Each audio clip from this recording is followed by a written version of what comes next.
All right, so I just got done with the gym and just wanted to make this video quick because I've got a lot of questions on pike fishing and, well, specifically how we're finding these pike, or I'm finding these pike. So, pike spawn pretty much directly after ice breaks. So the coldest point up here in the Pacific Northwest, when they start to spawn, is like early April, I would say. Is in April is, I would guess, like the main spawn season. Post spawn occurs mid to late May, and when you're in the post spawn is when these fish are the most aggressive.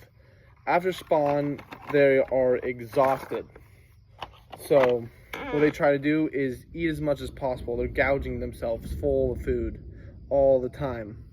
And so in the early mornings from about, I would say, May 15th to the 25th is the best time you can possibly fish for big pike in the Pacific Northwest. And it's hard to find places that aren't overfished, because it's becoming more and more popular with the community up here.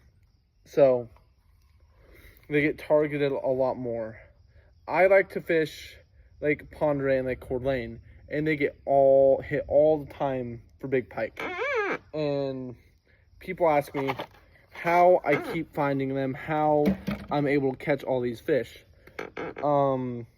Well, first of all, having the spots dialed in, knowing where you're gonna go before you do it. But the second thing is lures and lure presentation.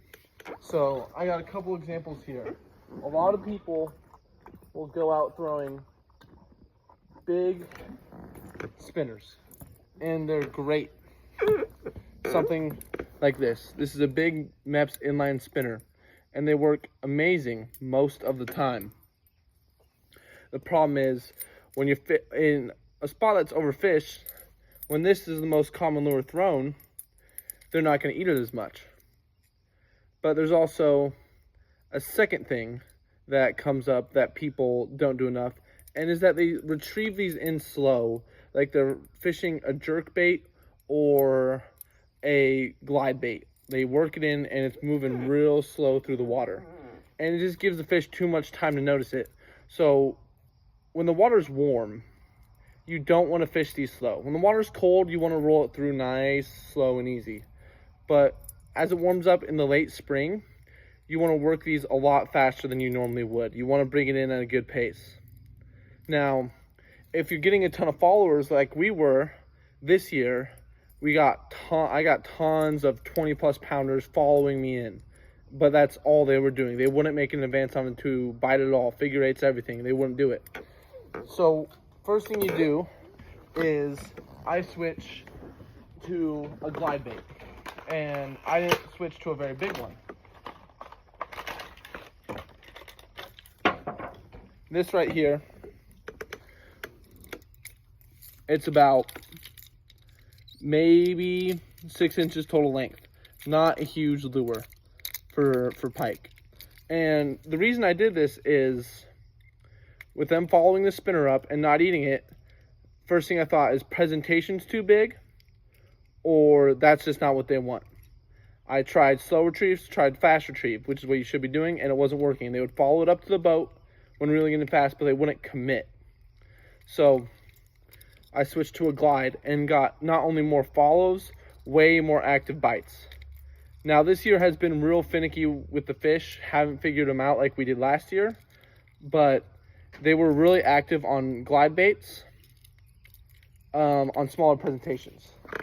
The really big ones were interested in the bigger glides, but they wouldn't eat them. This is about a 7-inch, 8-inch almost glide, about twice the size of the other one. And the real big ones love to follow it in, but only got a few commits. So what do I do now? I downsized the presentation and it still wasn't working great. Well, we went straight into, where's the rod with one on here? That's not tangled. Is jerk baits, and not like pike or musky jerk baits, but bass jerk baits. They work amazing. Not a big lure. Great for smallmouth. Use it for smallies all the time on Lake Pend Oreille. This is what they wanted. So once we figured out what they wanted, this is what we were throwing. The most active bites on those small to medium-sized pike were all on these jerk baits. The big ones, not as much. The big ones just, they weren't there this year. But I did lose a couple 20-pounders on glides.